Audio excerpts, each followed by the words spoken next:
जय माता की भक्तों। जैसे कि आप जानते हैं कि शारदीय नवरात्रि शुरू हो रहे हैं। ये माता रानी के नवरात्रि 15 अक्टूबर से स्टार्ट हो रहे हैं और 24 अक्टूबर तक रहेंगे।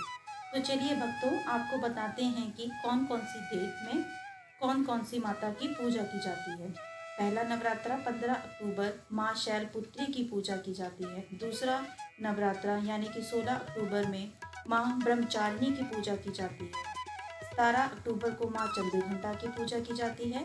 18 अक्टूबर को यानी कि चौथे नवरात्रे में माँ कुष्मांडा की पूजा की जाती है। पांचवें नवरात्रे में स्कंद माता की पूजा की जाती है। छठा नवरात्र यानी कि 20 अक्टूबर को माँ कात्यायनी की पूजा की जाती है। 21 अक्टूबर को माँ कालरात्रि की पूजा की जाती है। 22 को महागौरी की पूजा की जाती है और 23 अक्टूबर को यानी 9वें नवरात्रे में माँ सिद्धिदात्री की पूजा की जाती है। और जो 10वां नवरात्रा आ रहा है जो 24 तारीख को मनाया जाएगा, ये विजयदशमी यानी कि दशहरा मनाया जाएगा। तो चलिए भक्तों, अब हम चर्चा करेंगे कि कलश स्थापना का शुभ मुहूर्त कब रहेगा।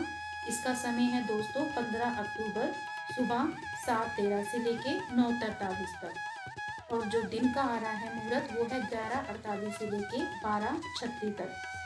ये एक अभिजीत मुहूर्त है जिसे सबसे शुभ मुहूर्त माना गया है पूरे दिन में। तो आप इस समय इस शुभ मुहूर्त में कलश की स्थापना कर सकते हैं।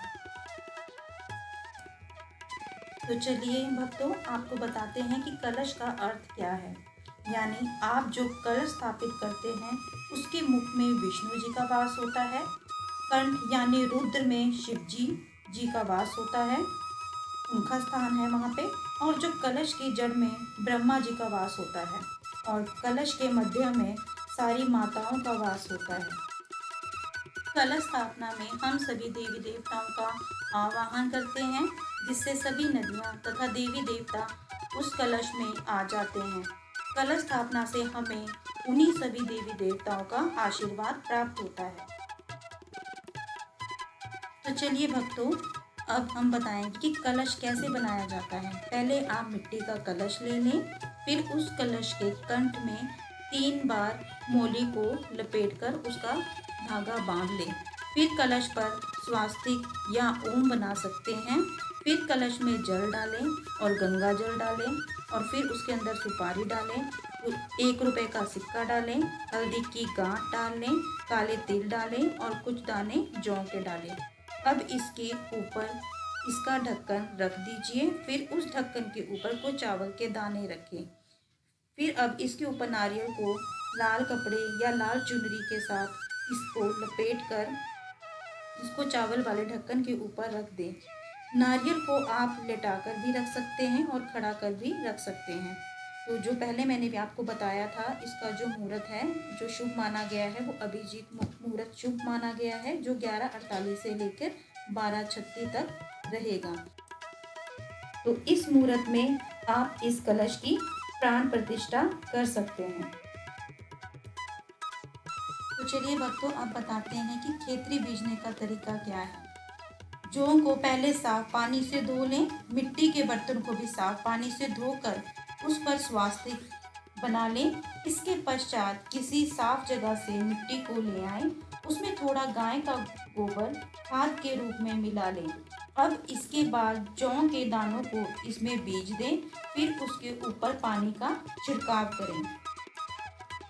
शारदीय नवरात्रों में 9 दिन लगातार इसमें जल डालते रहें।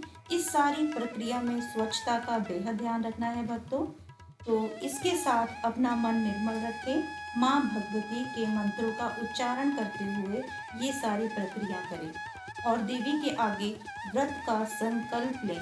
देवी का लाल कपड़ों, लाल चुनरी, लाल रंग के श्रृंगार के सम्मान के साथ श्रृंगार करें। दूध, दीप, फल, फूल और नैवेद्य माँ को अर्पण करें। इस प्रकार से नवरात्रि का आरंभ किया जाता है।